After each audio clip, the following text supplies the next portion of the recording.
Hello बच्चों, welcome to Sunil academy.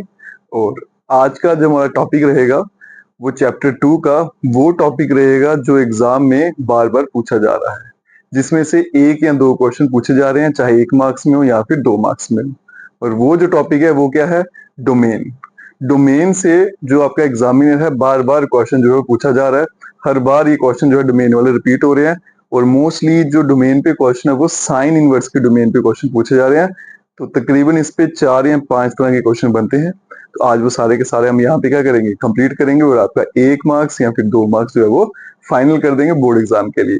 तो चलिए स्टार्ट करते हैं बेटा। क्वेश्चन है find the domain of the following function. तो मोस्टली साइन वर्स पे ही पूछता है वो क्वेश्चन। तो 3-4 तरह के बनते हैं, वो सारे देखेंगे एक एक करके। तो पहला क्वेश्चन देखिए क्या है बेटा, साइन वर्स 2x। तो आपको इसकी डोमेन फाइंड करनी है। तो इसके लिए कंसेप्ट क्या यूज होगा? हमें पता है बेटा कि साइन वर्स फंक्शन की जो डोमेन है वो -1 से 1 होती है। ये कंसेप्ट हम यहाँ पे यूज करेंगे। तो इसका मतलब ये जो आपको दिख रहा है 2x, तो इसकी वैल्यू क्या होगी? -1 से 1 के बीच में। 2 से डिवाइड कर देंगे, -1/2। यहाँ पे x और यहाँ पे क्या आएगा? 1/2। क्योंकि डोमेन का मतलब क्या होता है? x की वैल्यू फाइंड करना। x को ही क्या बोला जाता है? डोमेन बोला जाता है। ठीक है। तो इसका मतलब इसकी जो डोमेन रहेगी वो रहेगी बेटा -1/2 से लेके 1/2 और क्लोज ब्रैकेट, क्योंकि इक्वलिटी के साइन है। नेक्स्ट देखिए बेटा, cos inverse x। Same cos की जो डोमेन रहती है बेटा, cos इनवर्स x की वो भी क्या रहती है आपकी? -1 से 1 के बीच में। तो इसका मतलब ये जो 2x - 1 है, इसका आंसर भी क्या दिखने वाला आपको? -1 से 1 के बीच में। अब आपको यहाँ से क्या करना है? x की वैल्यू फाइंड करनी है। तो यहाँ पे -1 है बेटा, तो सबसे पहले +1 करेंगे। अगर +1 करूंगा तो यहाँ पे 0, यहाँ पे 2x और यहाँ पे 1 + 1 2। फिर क्या करेंगे? 2 से डिवाइड कर देंगे, यहाँ 0, यहाँ x और यहाँ पे 1। तो इसका मतलब मेरी जो डोमेन बनेगी वो बन जाएगी बेटा 0 to 1 एंड ये आपका आंसर होगा।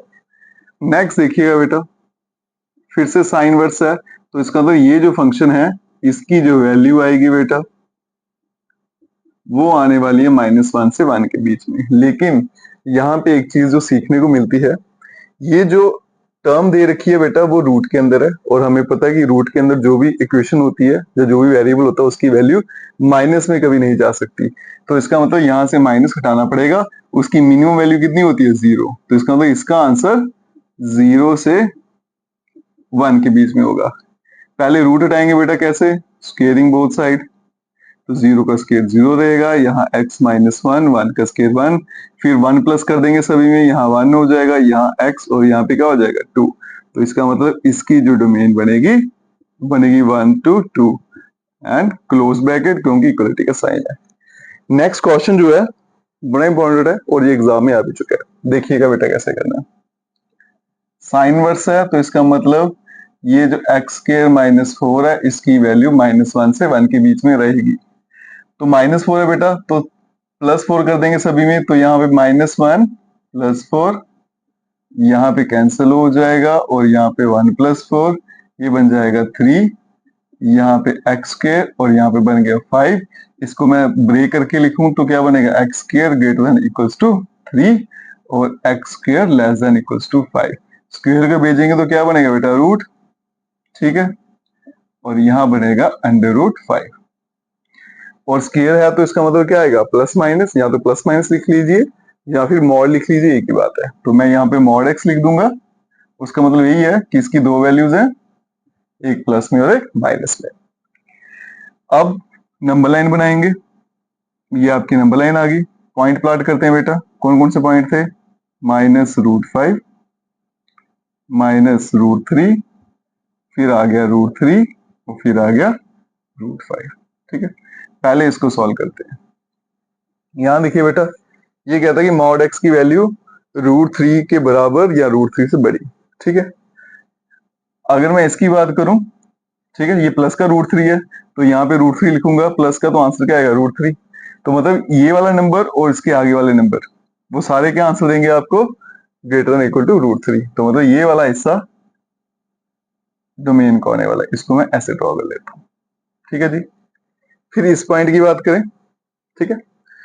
अगर मैं -√3 लिखूंगा तो आंसर क्या आएगा बेटा, प्लस का रूट 3। अगर मैं लिखूंगा माइनस रूट 4, तो ये मॉड है, आंसर क्या देगा, प्लस का रूट 4। और प्लस का रूट 4 जो है वो रूट 3 से बड़ा होता है। तो इसका मतलब ये इस तरफ वाले नंबर जो है उन पे आंसर आएगा आपका रूट 3, पीछे वाले पे नहीं आएगा। पीछे माइनस रूट 2 है, माइनस रूट 2 क्या बन जाएगा, प्लस रूट 2 जो है वो रूट 3 से बड़ा नहीं होता। तो अगर इसकी बात करें तो ये कौन से नंबर देगा, ये वाले नंबर। ये वाले जितने भी नंबर है यहाँ पे इस साइड, उन सभी का आंसर क्या आने वाला, greater than equal to root 3। फिर बात करते हैं बेटा रूट 5। कहता है मॉड एक्स का आंसर रूट 5 से छोटा आना चाहिए, तो ऑब्वियसली रूट 5 से छोटा नंबर डालूंगा तो ही आएगा। तो इसका मतलब कौन से नंबर आएंगे, रूट 5 के पीछे वाले। तो मैं इसको थोड़ा ऊपर करके बना देता हूँ इस तरफ। दूसरा पॉइंट क्या है, ये आंसर क्या चाहिए, रूट 5 से छोटा। बेटा अगर लेफ्ट साइड में जाऊंगा तो आंसर क्या आएगा, यहाँ पे आएगा minus root 6। Minus root 6 mod में डालूंगा तो क्या बन जाएगा, प्लस रूट 6। और प्लस रूट 6 जो है वो रूट 5 से बड़ा होगा। इसका मतलब रूट 6 इसका आंसर नहीं आने वाला। इसके आंसर कौन से आने वाले हैं, इसके पीछे वाले नंबर। तो मैं यहाँ पे ऐसे ड्रॉ कर देता हूँ। अब आपने क्या देखना है बेटा, ये दोनों जो पॉइंट हैं इनमें कॉमन रीजन क्या था, जो मैंने लाइंस ड्रॉ की उनका कॉमन रीजन कौन सा आ रहा है, ये वाला पोर्शन, ये और एक ये। इसका मतलब इसकी जो डोमेन बनेगी minus root 5 minus root 3 union root 3 comma root 5, और ये आपका आंसर रहेगा। ठीक, चलिए बच्चों लास्ट क्वेश्चन पे चलते हैं, और ये क्वेश्चन भी इंपॉर्टेंट है। तो क्वेश्चन क्या है, साइन वर्स, और यहाँ पे लिखा गया ग्रेटेस्ट इंटीजर फंक्शन। तो वही लगाएंगे डेफिनेशन, साइन वर्स की डोमेन -1 से 1 के बीच में होती है। तो अब हम देखेंगे बेटा x की कौन सी वैल्यू डालें ताकि आंसर आपका जो है वो -1 से 1 के बीच में रहेगा। तो क्या करते हैं हम यहाँ पे ग्रेटेस्ट इंटीजर फंक्शन बना लेते हैं। ठीक है जी, -1 और बीच में 0 भी आता है और +1। देखेंगे x की कौन सी वैल्यू पे ये आंसर वैसे रहेगा। और यहाँ पे मैं नंबर लाइन बना लेता हूँ। यहाँ पे बेटा -1 लिख लेता हूँ, यहाँ पे 0 और यहाँ पे 1। तो सबसे पहले इसको कंसीडर करेंगे, x की value greater than equal to -1, मतलब ग्रेटेस्ट इंटीजर फंक्शन की वैल्यू -1 से बड़ी या फिर -1 के बराबर कब आएगी। वो कब आएगी, जब आप -1 डालोगे तो भी आएगी, और -1 से लेके 0 तक नंबर, ये -1 से लेके ये वाली लाइन 0 नहीं आएगा, क्योंकि 0 पे आंसर क्या दे देगा, 0। तो -1 से लेके 0 के पीछे इन सभी वैल्यूज पे आंसर क्या आने आपका। ठीक है, -1 या तो -1 आएगा या फिर -1 से बड़ा आएगा। ठीक है, तो -1 कब आएगा, जब आपका आंसर -1 से लेके लेस देन 0। इक्वल टू नहीं लिखा क्योंकि 0 पे आंसर 0 देता है। अब देखो बेटा 0 आंसर कब आएगा, जब आप 0 डालोगे तो भी 0 आएगा, और 1 से पीछे मतलब 0.9 डालोगे तो भी आंसर क्या आना है, 0, लेकिन 1 पे नहीं आना। तो इसका आंसर 0 कब आना है, जब आप यहाँ पे 0 डालोगे और 1 से छोटे नंबर डालोगे। और फिर 1 या फिर 1 से छोटे नंबर कब आएंगे, यहाँ पे मैं 2 भी लिख देता हूँ। जब आप यहाँ पे 1 लिखोगे, x की वैल्यू जब 1 डालोगे तो 1, और 2 से पीछे तक मतलब लेस देन 2 नहीं डालेंगे क्योंकि 2 पे आंसर क्या आता है 2। तो अगर इन सबको क्लब करूं बेटा, तो जो मेरी डोमेन है क्या हो जाएगी, -1 यहां से लेके यहां तक 2 तक। तो -1, 2 इंक्लूडेड नहीं है इसलिए स्मॉल ब्रैकेट, -1 इंक्लूडेड है इसलिए बड़ी ब्रैकेट आएगी। और इसी के साथ आपका ये टॉपिक है ये यहीं पे खत्म होता है। बड़ी इंपॉर्टेंट क्वेश्चन है, यहाँ तो 1 मार्क्स में या 2 मार्क्स में जरूर पूछे जाएंगे। एग्जाम के लिए तैयार कर लीजिएगा, स्पेशली फॉर बोर्ड एग्जाम। बाकी चैनल को लाइक, सब्सक्राइब, शेयर, कमेंट जरूर करें। Best of luck.